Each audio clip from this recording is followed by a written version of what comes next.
There we go. We should be good now. Alright.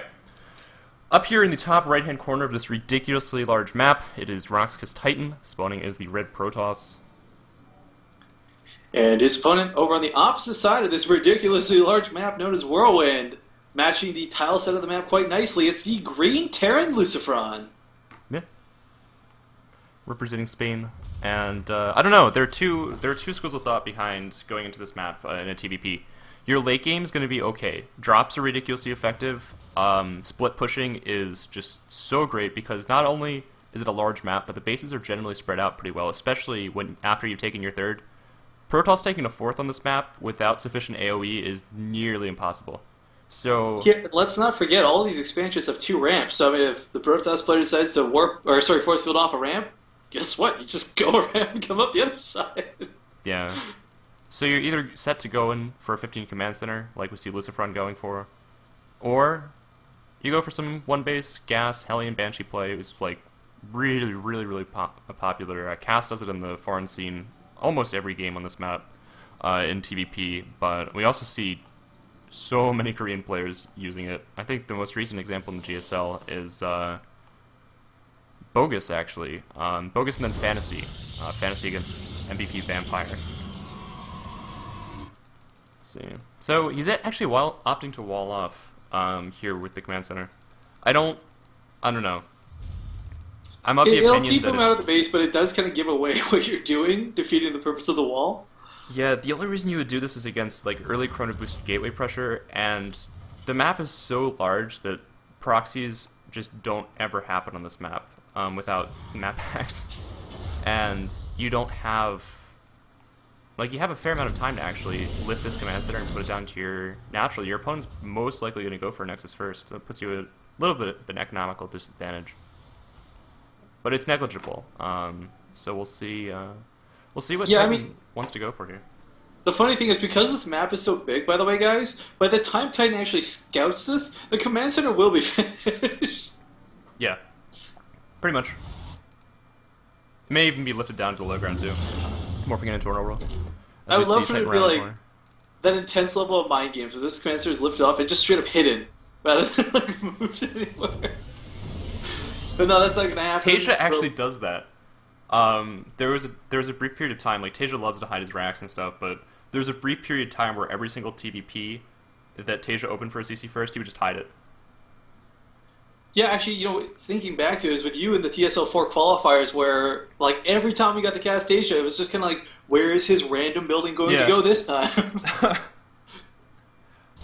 So, see the Cybercore finishing up now. It is obviously delayed due to the Nexus first, but he has a second gateway out to compensate for that if his opponent opted for some, like, ridiculously early barracks aggression, but that is not the case. And Lucifron's actually gaining a bunker up, so he's playing pretty safe. Meanwhile, we do have a factory on the way with a reactor, so this is actually going to be a reactor Hellion expansion following a CC first.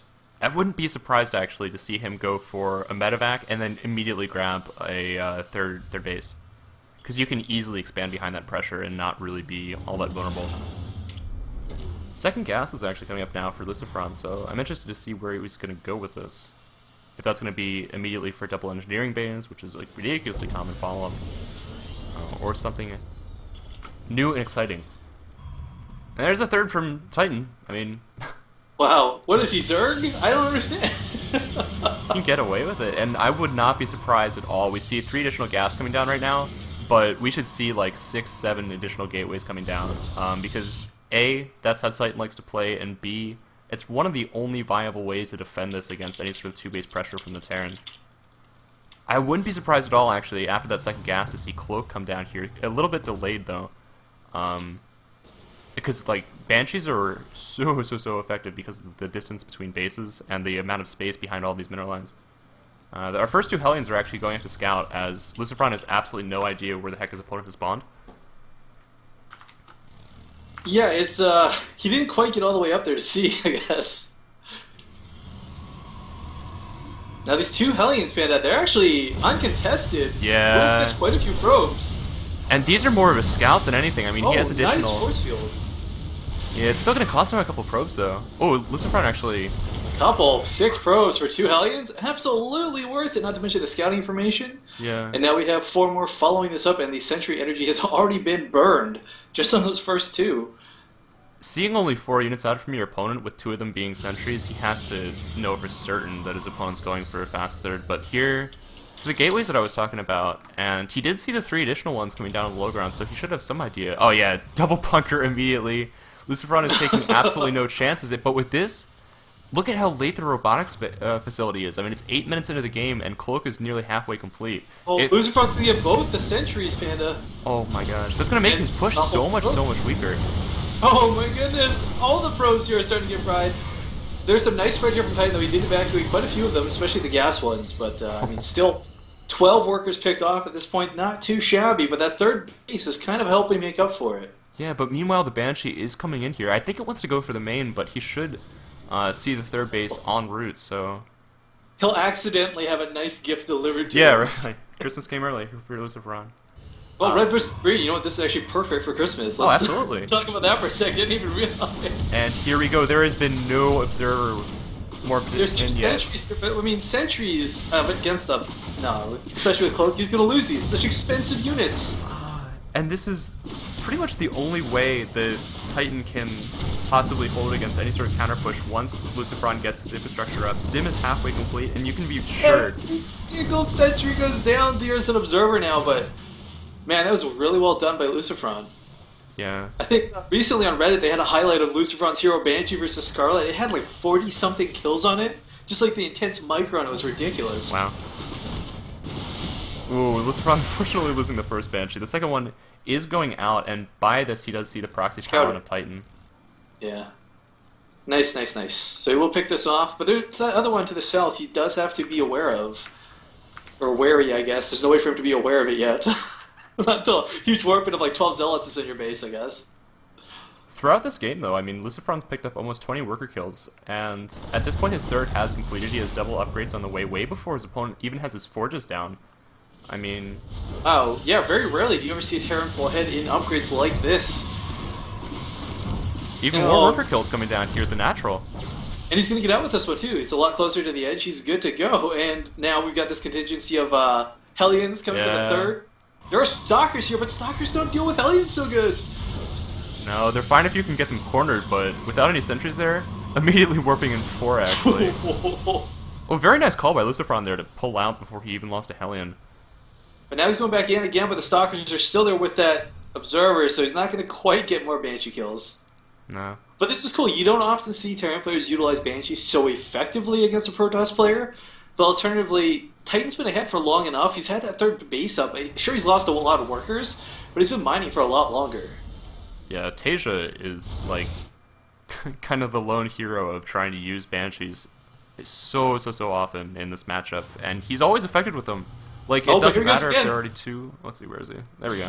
Oh, and the natural, he's got 30 health remaining, but his cloak's going to run out. And with that, the Lone Stalker warped in here. We'll pick it off.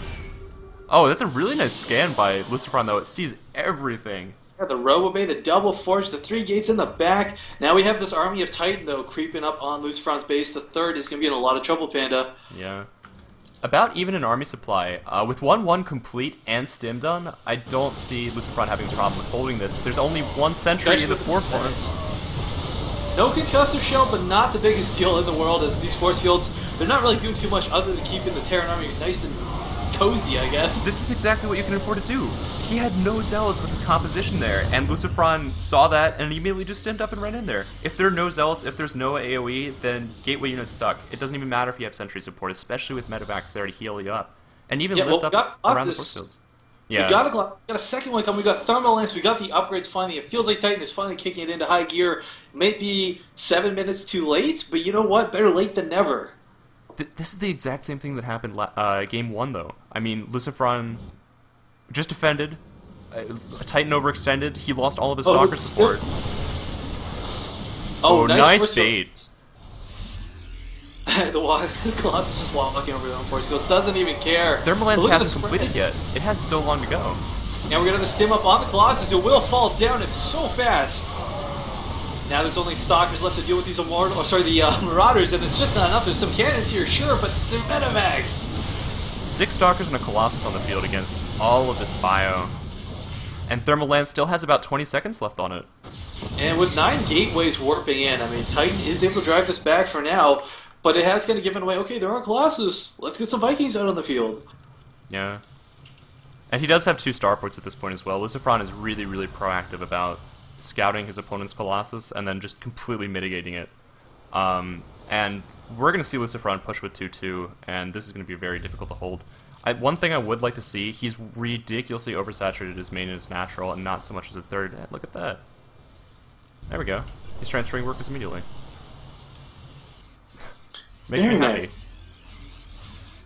Nice. So, healing up all these bio with these medevacs. He does need to be careful that he doesn't push out with, like, just no energy medevacs, because that would actually be something that could turn the game around for Titan. I'd love to see a 4th base out of him, too. If Terran can just get up, like, 15, 20 racks, it's not... Look at these 4 Zealots, though. The entire army of Lucifron's opposition, SCV says, I'm sure you're well aware, don't deal with Zealots so well. However, he's going to have to be attention at home. 2 Colossus versus this many Vikings? Not going to happen. 1 falls immediately. Some nice force fields at the bottom of the ramp. Will zone the Vikings out for now, but... Yeah, there's so few Stalkers with this engagement. Titan realizes this and warps in a couple more, but... There's too many Marauders. There's just too many units. Yeah. 50 supply lead at this point, and Lucifron is just going to roll over Titan here. Yeah, complete wash of units, even landing the Vikings. Not something you see too often, but you know what? When there's no Colossus, why bother having Vikings? Yeah. This base Panda is going to go down so quick. He's trying to evacuate. That 3-3 is already halfway finished too. I mean, Titan, I truthfully, I don't see him coming back from this. Yeah, and this is 2-2 for Titan here. I mean, 1-1 to 2-2, 3-3 halfway done. Oh, and this Colossus is going to go down again. Sentry's not so great at dealing with Marauders or Vikings for that matter. I mean, right now, Titan's got that ninja base mining pretty happily, but the production is in danger. GG.